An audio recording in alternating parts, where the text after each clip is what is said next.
Hey darlings, today I want to talk about reassuring in a relationship.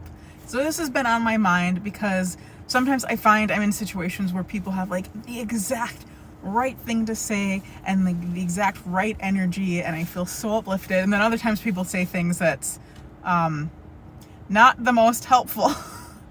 So when I think about the times where I feel like I've hopefully reassured someone and I've been reassured, there are a few things that generally happen in these interactions. So one, the person shares and the other person listens, obviously. And so if somebody is telling me about what's going on, I just try to pay attention. I try not to think about what I'm going to say next. I just try to take it in.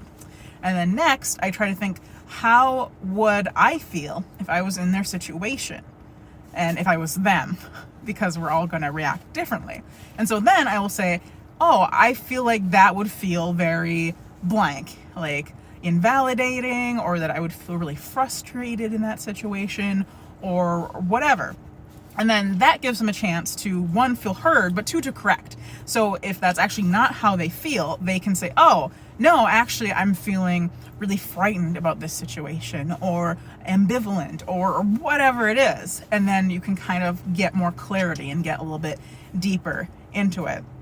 And then next, I try to figure out what is the thing that would really help them feel better in that situation. Because usually there's some core thing, maybe a fear, maybe a sense of not being good enough, maybe wanting to feel special. And so I think that being able to find whatever that thing is and then speak that onto the person can be very healing. And then also having an energy of being neutral, like in your own emotions, but then providing space and having this really warm, loving, unconditional, positive regard.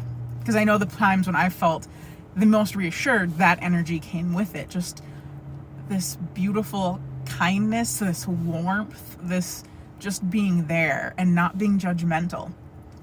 And like I said, finding whatever thing is going to make them feel the best. So there's a situation going on in my relationship. So I'm dating a couple, kind of. I'm mostly dating my main partner, 5, and then he's married to his wife, Ronnie, and then she has another partner. And recently there's been this new schedule that they decided on where they would have a couple nights of just them a week. And it had just been all of us sleeping in a big bed every night. But the other partner, Ronnie, had given me so much access to 5 when I first moved in, and really kind of ignoring or pushing down her own needs, that it got really bad. And so she kind of suddenly needed these 2 nights a week. And I was struggling because I'm like, it's only 2 nights. That's not very much to ask. But I'm used to being with someone who wants to spend each night with me, that goes to bed with me at the same time, and just loves to cuddle me. And so it felt weird to not have that, because I really like going to bed with them every night and being able to cuddle. Like 5's always in the middle, so I get to cuddle him or he'll cuddle me. And so I was trying to figure out, like, well, why the whole night? Because what had happened is they would have intimacy, and then he would, have the pillow talk and post fun time cuddle, and then come to see me to make sure I was okay. So that was really sweet, but it really hurt Ronnie's feelings. And so she's like, I need a whole night where I don't have to worry about you leaving. And so I'm like, that makes total sense. But I'm like, but can I just like sneak into the bed later after everything's done? You don't have to look at me. Like, I'll just be in the corner. You don't have to cuddle me. Like, I'll just be there. But I was like, no. I'm like, okay. And he was saying that it'd be hard for him because he'd be worrying about me and worried that that he wasn't cuddling me. I'm like, but if it was already a rule, like you just cuddle Ronnie, don't worry about me. And then like other nights you can cuddle me, but it's still no. And I'm like, so I felt a little hurt about that. I'm like, and like, I kind of got it, but I kind of didn't get it. And so I was feeling a little rejected, a little pushed to the corner, because that's always a fear of mine, is that somebody will choose someone else over me, and that like I'll just get shoved to the side. And so it felt like that. I know that's not the case, but that was like the core fear. So that was part of it. And so the reassurance that I needed, or at least would have been really helpful, would be, I love spending every night with you. Like, oh, it feels so good to just have you there, to have you in my space. I love it, but I need to make sure to take care of Ronnie. but like I will miss you, and I'm like really hoping that soon we can all sleep in the big bed together. Something like that would have felt just really great. Instead, and so another thing is that brains are hard. I'd also asked, can we, me and Five, can we have spicy times before the evening starts with him and Ronnie? Because I got used to kind of having a lot of spicy times with him. And he's like, no. And I was like, well, what if it was really quick and, and he's like, nope. Like normally it's not quick and it would hurt Ronnie's feelings if we did that. And I'm thinking, what? And I asked a very experienced poly person about this, and she was like, no, it doesn't take anything away from Ronnie's experience. So I was like, and so I was feeling insecure and feeling like not wanted, and again kind of rejected, kind of pushed to the side.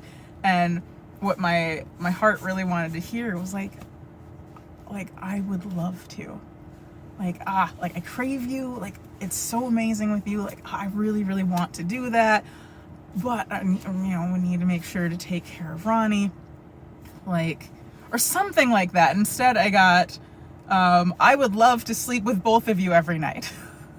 And so that felt very not special. It felt more like, you don't really matter to me. Like I like the idea of sleeping with two women, but you're not important. And there are times when he does make me feel important. There are times when he's like, oh, I'm looking forward to our time together.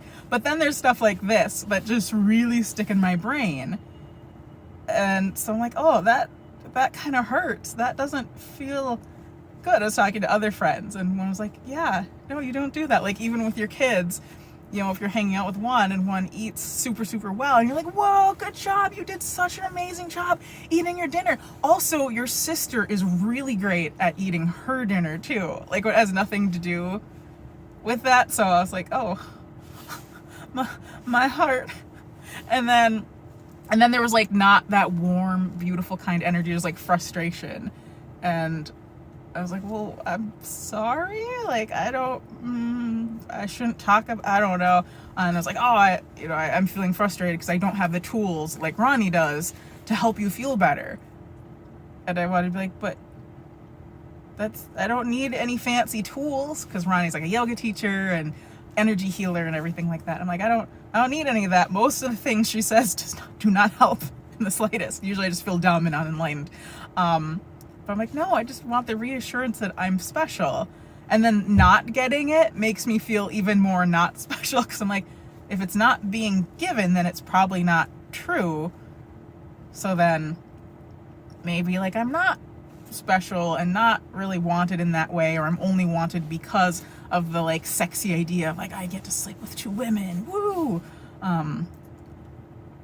So yeah, it's been really that's been interesting. So and then another thing too. This is very disjointed. I'm sorry. My brain's all over the place. When we're talking about the night is going to be tonight, and I was just trying to figure out how can I feel a little bit better about this, and I'm feeling kind of and just rejected. I looked at Tinder because I was like, well, if I can get a date tonight, that might be helpful. That would be something to kind of take my mind away from it and just be fun. And then if I did end up finding a person over time that I could have a committed relationship, it would be way less on Five, and you won't have to worry about trying to be everything for two people, because Ronnie's partner lives 3 hours away. So I went to look on Tinder, and he's like, yeah, do you know what you did when we were talking about tonight? I'm like, what? And he's like, you went on Tinder. You're looking for a distraction, basically an easy way out. And I'm thinking, I mean, kind of, but I'm not desperately being oh, I must find someone. It was oh, this would be a fun thing to go do. But he's like, yeah, well, I wish I could have done that when Ronnie was dating and I wasn't, because it's so much harder for men, attached men, to find people. It's but I couldn't, and made me stronger. I want to be good for you, dude. I've had suicidal ideation lately, so it's probably okay if I have a crutch. So maybe don't mansplain. And or like tell people how to deal with their feelings. I feel like that's the opposite of reassuring. So hopefully this video has some do's and some don'ts. Also, 5 is like a very like a good person, and this is just like a not like an example of maybe what not to do. But I talked about him and Ronnie on TikTok, and people were very angry. So he does have good things. He does say kind things. It's not all bad, but that was just a not fun talk. So I'm sharing it in hopes it will help people learn maybe what might not be as helpful. So yeah. Okay, bye.